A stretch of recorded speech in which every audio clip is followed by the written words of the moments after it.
आज का हमारा वीडियो हमारे अधिक तार्किक होने और भावुक होने के फायदे नुकसान को लेकर है कि यदि हम अधिक भावुक हो गए और अधिक तार्किक हो गए तो उससे हमारी ज़िंदगी पर क्या प्रभाव पड़ता है। तो आज हम इसी टॉपिक पर बात करेंगे। तो यदि हम अपनी ज़िंदगी में आगे बढ़ना चाहते हैं, अपने बनाए गए लक्ष्यों को हासिल करना चाहते हैं, तो फिर हमें तार्किक होकर सोचना चाहिए, क्योंकि यदि तब हम अधिक भावुक हो गए तब हम अपनी ज़िंदगी में ना ही आगे बढ़ पाएंगे और ना ही अपने लक्ष्यों को पूरा कर पाएंगे।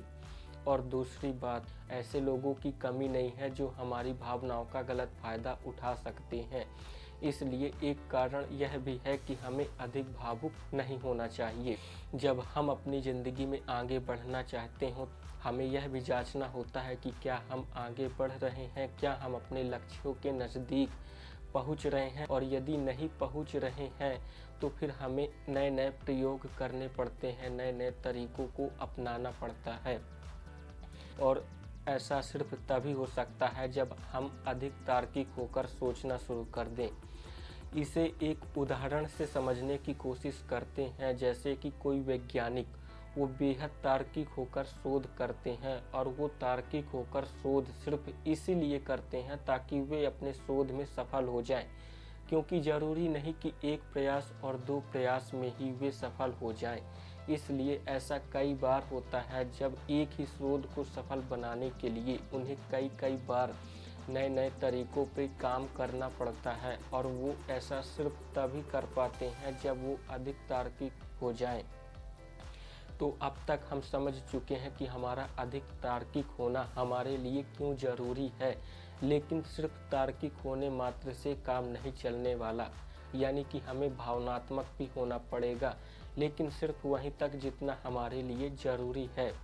क्योंकि निश्चित रूप से अधिक तार्किक होकर हम अपनी ज़िंदगी में सब कुछ हासिल कर सकते हैं। हम अपनी ज़िंदगी में अपनी ज़िंदगी में आगे भी बढ़ सकते हैं। लेकिन ज़िंदगी का लक्ष्य सिर्फ अपने बनाए गए लक्ष्यों को प्राप्त करना मात्र नहीं, बल्कि लक्ष्य प्राप्ति के साथ साथ हमें खुशियों की भी प्राप्ति करनी पड़ती है, ताकि हम बेहतर जी सके। और हमें खुशियाँ अपनों के साथ मिलती हैं, और अपनों को साथ लेकर चलने के लिए हमें अपनों से रिश्ता भी निभाना पड़ता है। और अपनों से रिश्ता निभाने के लिए मात्र हमारा तार्किक होना पर्याप्त नहीं है, बल्कि वहाँ पर हमारी भावनाओं का अहम रोल होता है, जो हमारे रिश्तों को और मजबूत बनाते हैं। इसलिए हमें ज़रूरत है कि तर्कों और भावनाओं का परफेक्ट कॉम्बिनेशन बनाकर हम अपनी ज़िंदगी में आगे बढ़ें, ताकि हमारी ज़िंदगी एक सही दिशा की तरफ अग्रसर हो सके।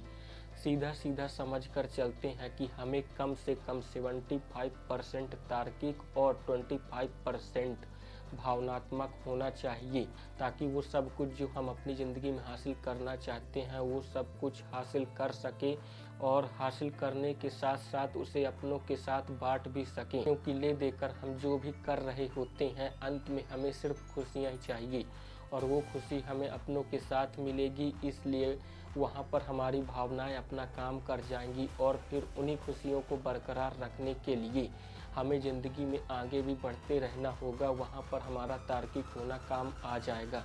तो अब तक हमें पूरी वीडियो से क्लियर हो गया होगा कि हमारा तार्किक होना और भावुक होना कितना कहाँ तक सही है, क्या फ़ायदे नुकसान हैं, और यदि दोनों का परफेक्ट कॉम्बिनेशन बनाकर चला जाए तो हमें कितना फ़ायदा होगा।